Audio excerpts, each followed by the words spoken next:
So vriende, ons is nou by lesing nommer 5. Ons praat oor sonde in ons reeks oor wat ons glo. So, voordat ons gaan praat oor geregtigheid, verlossing, heiligmaking, versoening, kom ons praat net eers oor sonde.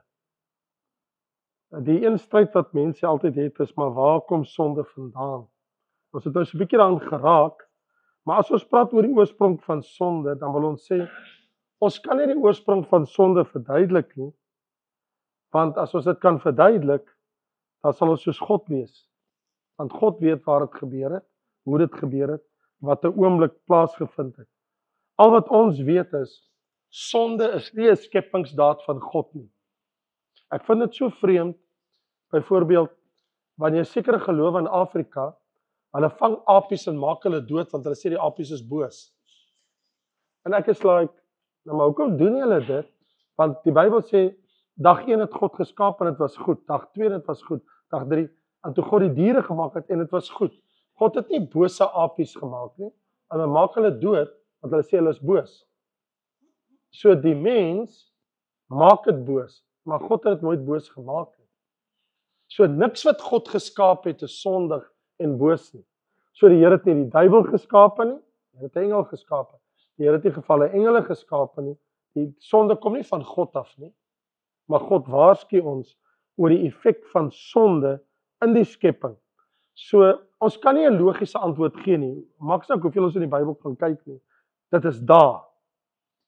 Ons weet waar dit begin het, ons weet nie hoekom nie. Ons weet nie hoe nie. So enige diskussie oor dit gaan in elk geval maar net in die rond uitloop. Wat ons wel weet, die heel eerste sonde was in die engele wêreld gepleeg. Dit weet ons. Daaroor is die Bybel baie duidelik. En wat vir my so aangrypend is Paulus, toe hy oor dit skrywe, oor daai kwessie, toe sê hy in 1 Timoteus 3, vers 6, iemand in die kerk wat 'n kerkleier is, hy moenie 'n nuweling wees nie, sodat hy nie verwaand word en in dieselfde oordeel as die duiwel val nie. Verwaand, arrogant, trots, hoogmoed, jy kan dit mos nou sien. Of Jesus het mos vir sy disippels vertel van iets wat hy sien gebeur het in sy voorbestaan. Dit was in Lukas 10, vertel Jesus vir hulle in vers 18, toe hulle sê, Here, maar die demone is aan ons onderworpe, in u naam dryf ons hulle uit. Toe sê Jesus in Lukas 10, vers 18, ek het die Satan soos 'n bliksem uit die hemel sien val. Dis 'n mooi Afrikaanse woord. Ek het die Satan soos 'n bliksem uit die hemel sien val. So, ander woorde, hy's uitgewerp, toe hulle sê, maar die demone onderwerp hulle aan ons. Ons dryf hulle uit in u naam. Toe sê, maar ek het Satan soos 'n bliksem uit die hemel sien kom. Is dit hy wat hom uitgewerp het of die Vader? Wat het gebeur? Kan 'n mens maar net wonder. Beteken dit is dat hy dit sou gedoen het, of wat dit deur sy krag is, of deur sy instruksies? Mense moet eintlik vir jouself afvra, maar hoekom wil ons praat oor sonde? Wat is positief in dit? In 'n mens se oorsprong? Want ek bedoel, gaan dit dinge verander as ek en jy daaroor praat? Is daar enigiets wat gaan lig gee op die onderwerp? Ja, ek dink daar's 'n paar dinge wat ons kan opklaar as ons oor sonde praat. Want die Bybel is baie duidelik. Enige verduideliking wat jy soek vir sonde, is om jou skuldgevoel karakter te ontneem. Want ek bedoel, die Here kyk na Adam en hy sê, Adam, wat het jy nou gedoen? Hy sê, maar die vrou wat jy my gegee het. En hy sê vir Eva, wat het jy nou gedoen? Sy sê, die duiwel het gekom, die slang, hy het my bedrieg. So hy beskuldig haar en sy beskuldig hom en so gaan dit. Nee, dus is dit nie maar ook so, ek en jy baie keer, as ons iets verkeerd gedoen het, dan sal ons persoon sê, maar jy het my daartoe gedryf. Jy was eintlik in plan. Is dit nie hoekom mense dit sê nie? Of jy probeer dit rasionaliseer en verduidelik. Nee, ek het gesê en ek het gedoen, want jy het so en so gemaak, toe doen ek dit so. Jy verstaan wat ek sê? Is dit 'n mens is dit maar die ding van sonde, jy soek altyd 'n ander sondebok? As 'n mens soek 'n sondebok vir dit? Want op die vraag, wat het jy nou gedoen? Die antwoord moes mos eintlik gewees het 'n belydenis of skulderkenning en nie 'n verduideliking of 'n verklaring nie. Die persoon moes dit erken het, maar die persoon Adam en Eva, hulle soek verduidelikings. So wat die val van die mens betref, wys dit maar vir ons dat eintlik 'n sonde in 'n mens se hart. Dis die senterpunt van sonde. Dis toe nie jou hande en jou voete nie. Dis nie waar jy geloop het en wat jy gevat het nie. Dis in jou hart. Want ek bedoel, ja, sy het die vrug gevat met haar hande. Maar die probleem was, in haar hart, het sy God se gebod oortree. Was net een gebod in Eden. Was net een gebod. Moenie eet van die boom van kennis van goed en kwaad in die middel van die tuin, en sy kon nie eens die een gebod hou nie. Daar was net een. So, beteken dit dat die mens was vry om nie te sondig nie? Ja, absoluut. Maar hulle het nie nodig gehad om te sondig nie. Eva het nie nodig gehad om dit te doen nie. Satan het dit geïnisieer en hy het gekom met die versoeking, maar dit wys jou, versoekings kom na mense hart. Sonde is in die hart. Dit is waar alles begin. So, het Adam gekies om die verkeerde te doen? Absoluut. Moedswillig? Ja. Hy het geweet, hy sê veronderstel om dit te doen nie, en nogtans het hy dit gedoen. Maar hier is die probleem, dat Adam nie geweet het nie. As Adam, die eerste man, die eerste mens wat God geskaap het, sondig, sal daai sonde in hom, nou sy natuur verander na 'n sondige natuur. Alle ander van sy dag af wat gebore sou word, sou sondaars gebore word op aarde. Dis die probleem. Want Handelinge hoofstuk 17 verduidelik dit in geen onduidelike terme, dat hoe mens daarna moet kyk, vers 26, né? Hy het uit een bloed al die nasies van die mensdom gemaak. So ons kom almal uit Adam se bloed uit. Alle ander mense wat ooit gebore is. Daar's net een bloedlyn. Daar's nie ander bloed nie. Die rassegroepe in die wêreld en die taalgroepe verander niks nie. Ras en taal verander nie, dat almal kom uit een vader en moeder, Adam en Eva. Alle mense op aarde. En hoekom die Here die pigmente verander het vir kleur, en hoekom die taal verander, dis 'n ander kwessie vir 'n ander dag. Maar ek verduidelik net, ons almal gaan terug, want onthou, Romeine is baie duidelik in Romeine 5, né, wat sê, vers 12, soos deur een mens sonde in die wêreld ingekom het, en so deur die sonde die dood, en so die dood tot alle mense deurgedring het, omdat almal gesondig het, dat almal het daai selfde sondige natuur. Ons gaan nie wegkom daarmee nie. So, wat duidelik vir ons is dat Adam as hoof van die mensdom, beteken alle mense wat uit hom gebore sou word, sou dus sondaars wees.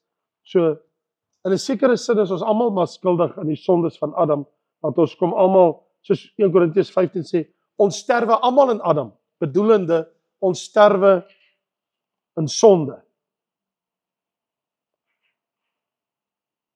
Maar sal die Here my vir iemand anders se sonde hel toestuur? Ek is nie Adam nie, ek het dit nie gedoen nie. So hoekom moet ek die prys betaal? Wat het ek daarmee uit te waag?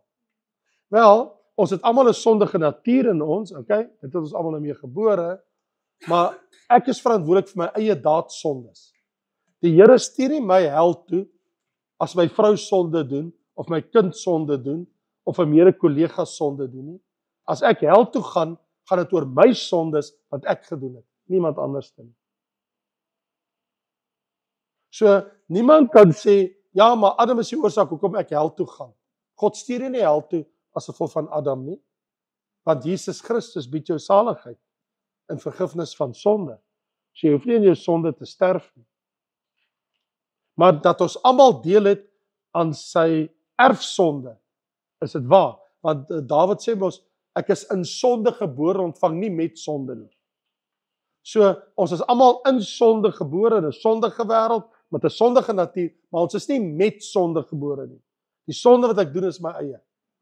Maar dat ons almal 'n sondige natuur het, ek kan dit nou bewys. Ek bedoel, hy laaitjie van my, Raymond AJ, hy word nou, dink 40. Toe hy so klein rakkertjie was, hy laaitjie van my, was so groot. Toe sien ek hom by die studeerkamer, maar toe ek instap, toe sien ek nie, hy lyk skuldig. En daar was so ding op die hoek van my tafel met seker lekkers en wat ek partykeer van hom gee. Nou my kleinseun Noah, Wessel se seun, hulle bly op ons selfde eiendom, ons het 2 huise. Dan kom kuier hy vir ouma en oupa. Nou eergister, dan kom hy nou daar by my. Nou hy weet ek het 'n laai in my studeerkamertafel onder en daar's 'n pakkie lekkers in, maar dit is net Noah se, dis niemand anders se sin nie. En nie ek sal dit eet nie, maar nobody will touch it. Hy weet dit. Maar dan kom staan hy so in my studeerkamer hier, dan kyk hy so vir my. Nou, dan begin hy sagter praat.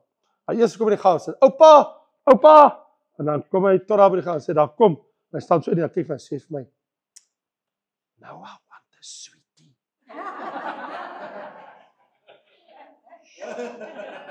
Want Amanda haat dit as ek dit vir hom gee, want hy moet eers sy kos eet, maar ek en oupa en hy, ons het ons eie reëling. Want hy my vrou, dit is hulle saak, ek en hy, ons het ons eie game.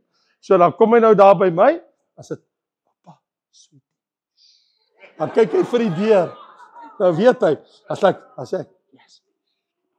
Dus haal ek eers die sweet uit en vir hom gee en sê hy, en oupa, one for oupa. Ek sê, no, that's Noah sweeties. Dan beheer ek het nou weer. Okay, as hy nou daar weg gaan, dan hoor ek Amanda, dat oupa give you a sweetie, en jy weer by oupa gee. Maar in Raymond se geval, hy was so groot, hy is nie soos Noah nie, hy het homself kom help. En hy is so groot, maar nou staan hy met dit so agter sy rug. Nou weet ek, hy staan nie so nie, hy staan so, en sê ek vir hom, Raymond, het jy sweets gevat, wat jy nie mag doen nie? Sê ek vir hom, Raymond, jy het, Sê ek, draai om, maak jou hand oop, en daar is die sweet. Nou sê ek, hoekom sal 'n seentjie wat so groot is, lieg? Hy sê leenaar nie. Hy is so groot, maar hy lieg.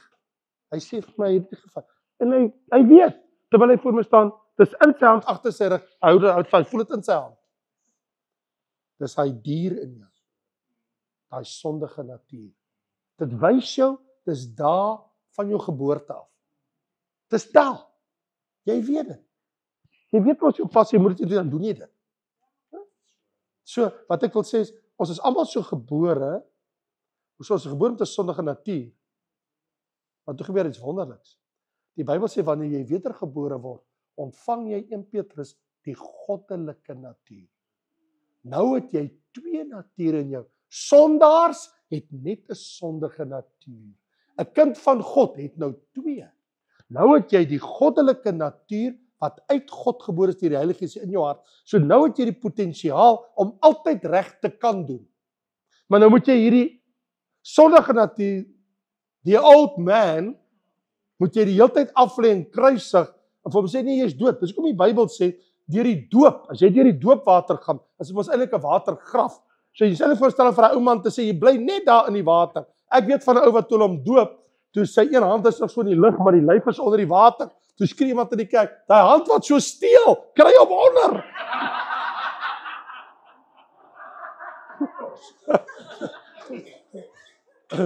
Party van ons sê, Here moet die beersie ook doop. Dat hy ook onder die water kom. So, wat wonderlik is by ons het die goddelike natuur. Wat beteken, omdat ons die goddelike natuur het, kan ons nee sê vir die sonde. Maar as jy die sondige natuur kos gee en jy voer hom, hy word al hoe sterker. Hy staan al hoe meer op, en hy word al hoe sterker. Dan begin hy jou oorheers. Nou leef jy soos 'n sondaar. Jy het jou hart vir die Here gegee, maar nou sien ons dit amper nie meer nie. Wat ons nou net sien is, kyk hierdie ou, kyk wat doen hy. Hy sê, kan ons nie so leef nie? Nou dan leef jy volgens die sondige natuur. Die Bybel sê nee, ons moet die vrug dra van die goddelike natuur. Ons weet wat die vrug is, vrug van die Gees. Galasiërs 5 vers 22, liefde, blydskap, vrede, goedheid, lankmoedigheid, vriendelikheid, teen dit is die Gees nie. So, ons as kinders van die Here het die potensiaal om werklik nie sonde hoef te dien nie, ons kan die Here werklik dien, want die potensiaal is daar, die nuwe goddelike natuur is by ons. Ek bedoel, dis 'n belofte wat Petrus sê ons almal ontvang het, en hy praat daarvan in 1 Petrus hoofstuk 1 en 2 Petrus 1. In 1 Petrus 1 sê hy vers 3 en 4, geseënd is die God en Vader, wat na die wedergeboorte ons die lewende hoop geskenk het, dat ons 'n onvergaanlike onbesmette erfenis ontvang. In 2 Petrus 1 sê hy, vers 4, julle is deelgenote van die goddelike natuur. So ons het die natuur van Christus, die goddelike natuur in ons. Ons kan nou die regte dinge doen. Die potensiaal is daar. Maar natuurlik, as ons oorgee aan die sonde, so God gaan 'n mens straf vir jou bewuste daadsondes, nie vir die sondes van nature waarmee jy gebore is nie, maar vir die sondes wat jy doen. En ook nie vir iemand anders se sondes, nie vir jou eie sondes, as die Here moet straf. En daar is 'n verskil in straf, dit is tog baie duidelik. Straf is nie alles dieselfde nie, want as jy daaroor dink, want straf die Here sy kind, jy vandag wat wedergebore is, sal die Here my en jou straf? Wel, as ek hardvogtig en hardkoppig aanhou, kan die Here my oorgee, en my sê, wel, jy weet, moet ek jou straf met die sonde tot die dood, soos daai man in 1 Korintiërs 5, met sy seksuele sondes met sy stiefma in die gemeente. Toe sê Paulus, ek gee hom aan die Satan oor tot verderf van die vlees, sodat die gees gered kan word in die dag van die Here. Hy sal uiteindelik in die hemel kom, maar hy gaan 'n terrible dood sterf as straf. En daar sal nie krone wees nie, want hy het alles prys gegee. Daar's baie maniere hoe God sy kinders kan straf. Ek bedoel, Dawid se sondes gemaak, die Here het gesê, die swaard, sê Nathan, sal nooit van jou huis wyk nie. Jy sal altyd hel hê met jou kinders tot die dag van jou dood. Kyk wat het Amnon gedoen. Kyk wat het Absalom gedoen. Kyk wat met Tamar gebeur in sy familie. Maar kyk maar, al sy hel wat hy deur is. Maar ek bedoel, hy het vir moeilikheid gesoek. Ons wil nie moeilikheid hê nie, maar want sonde bring dood en siekte. So ons kan nie dink omdat ons kinders van die Here is, dat ons gaan dit altyd net ontvlug nie, want die loon van die sonde is die dood. Dit gebeur. Ons weet nie. Ek weet van 'n predikant, ek wil nie sy naam noem nie, wat hier naby julle jare terug dood is in 'n motorongeluk, en ek weet hy het weduwees uit honderde duisende miljoene rande geswindel in Johannesburg, en hy het hiernatoe gekom vir dienste en hy is op pad hiernatoe sy dood. In 'n motorongeluk, morsdood. En toe ek dit hoor, toe sê ek, jou day is kom. Jou dag van afrekening. As dit is nie wat God se mense maak, met God se mense se geld, en jou dag het gekom, spyt hy. En sy held toe nie, hy is 'n kind van die Here, maar hy betaal 'n baie duur prys. So jy kan nie willens en wetens, ek en jy dink, dat ons kan so omgaan nie. Ek bedoel, daar is 'n straf, daar is 'n morele straf, want jy voel skuldig. Ek bedoel, en natuurlik is daar ook 'n straf, en dit is, jy moet slaak. Ek wil as ek vir my kind sê, jy moenie dit doen nie, want as jy toe gaan ek jou pak slaag gee, dan moet ek hom pak slaag gee, en ek het hom gewaarsku. So ek bedoel, wat sal die Here doen, as ons die natuurlike straf neem? Nou, party mense gee hulle hart vir die Here, hulle was alkoholiste. Nou gaan hy dood aan aan alkoholvergiftiging, sy lewer het opgepak. Nou roep hulle my hospitaal toe, ek sê, "Preek, ek wil nou kom bid. Here moet nou sy lewe red." Wel, hy is dood in die hospitaalbed. Hy het dit nou nie gemaak nie. Wat is nou die rede daarvoor? Ek bedoel, gaan hy nou hel toe? Nee, hy gaan nie. Hy het sy hart vir die Here gegee, die Here het hom gered, maar hy het homself in dis nervus in gedrink, of met dwelms, in sy ingewande, die sagte wesel ingegee, en hy betaal die prys. So, daar is 'n natuurlike straf ook vir sonde. Daar is nie net 'n straf wat miskien aan die ander kant wag, vir my en jou, by die regterstoel, ons sondes kom nie uit by die regterstoel nie. God dank, Jesus gaan nie ons eendag inroep en sê, hey, ek bring nou al hierdie sonde, As die Here sy kind wil straf, gebeur dit in hierdie lewe. Aan die ander kant word loon weerhou. Die Here gaan nie een van ons in die hemel voor hom laat staan en vir ons sê, ek wil sien, kom ons kyk bietjie wat het jy in jou lewe alles aangevang, en vir hierdie sondes van wat jy my geken het, dit is die straf vir dit, en ek beloon jou vir dat. Ain't gonna happen. Die regterstoel is 'n plek van beloning. So die Here gaan nie my en jou in die hemel straf nie. As daar enigiets is wat hy moet doen, as hy dit moet doen, dan doen hy dit hier. En ons kan nie omgaan met die Here en dink ek kan doen net wat ek wil en aangaan wat ek wil, en dan gaan nie 'n dag kom van afrekening nie. Ewers gaan die Here 'n streep trek. So ons moet daar bedag wees dat ons nie vir die duiwel toelaat om sy houvas in ons lewe te kry nie. Want dit is 'n baie duidelike ding. Sondaars se sonde sal alles voor hulle verskyn by die wit troon oordeel. Dit moet iets verskriklik wees. Elke gedagte, elke daad, elke ding wat hulle ooit gedoen het, en dan sal hulle sien, dis wat ek met my lewe gedoen het. Ek het geen verontskuldiging nie. Daar's geen regter nie, daar's geen appelhof nie. Dit is my vonnis, dit gaan my straf wees, dit gaan my oordeel wees. Dis by die wit troon oordeel. Goddank, almal van ons wat hier sit, as jy by Jesus gekom het, daar's nie 'n wit troon nie, daar's net 'n regterstoel. Plek van beloning of weerhouding van beloning. Nou, wat die weerhouding betref, die Bybel sê, as iemand op hierdie fondament bou, goud, silwer, kosbare stene, houthooi stoppels. Houthooi stoppels beteken niks. In ander woorde, vir die goed wat niks beteken, kan daar nie beloning wees. Dis wat die Bybel sê in 1 Korintiërs 3. Wat dit betref, jy sal skade ly, maar gered word soos deur vuur heen. So jy's in die hemel en jy's gered en dit is fine. Maar daar's tog implikasies. As ek my lewe reg hou voor die Here en ek bou met goud, silwer, kosbare stene en ek kry krone, kan ek vir ewig regeer in die Here se koninkryk. So daar is daai twee dinge wat ek en jy aan kan dink.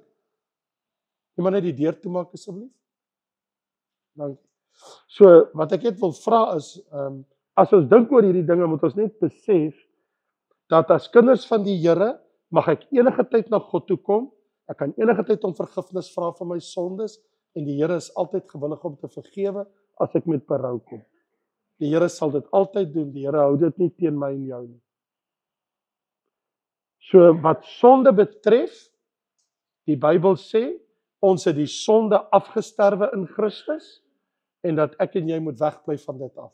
Om op die sonde stoep te speel is om met die duiwel se goed te speel.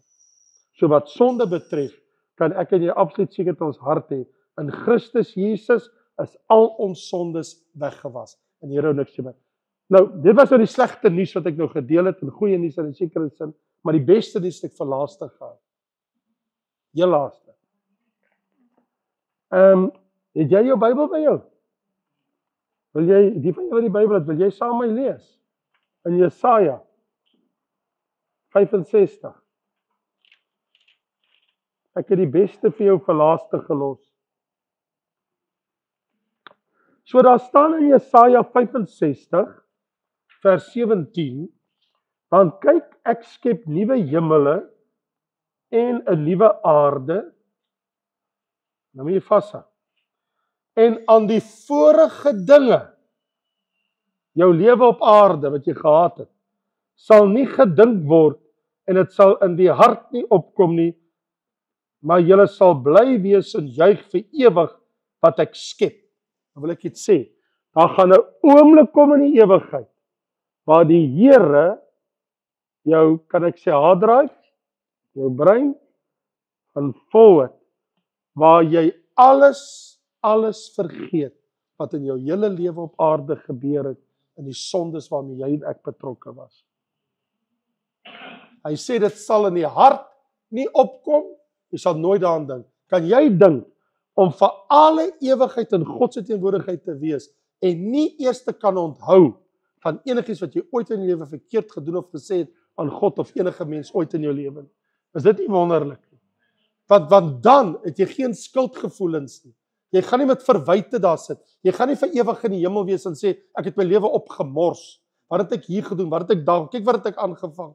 En dit pla jou van, kan ek nie my lewe net oorree as ek dit anders te gedoen het? Vir my is die wonderlikste ding dat God die vermoë het en die wonderwerk gaan doen waar jy alles gaan vergeet wat negatief en sondig was in jou hele lewe op aarde. Is dit nie wonderlik nie? Sjoe. En dis nou iets om na uit te kyk. Want ons almal het mos maar op een of ander manier aangejaag in ons lewe. Is dit nie so nie? Goed gedoen of gesê wat ek dink as ek het oorgehad het, sou ek dit anders gedoen of gesê het. Right? So, daar is natuurlik vergifnis vir my en jou.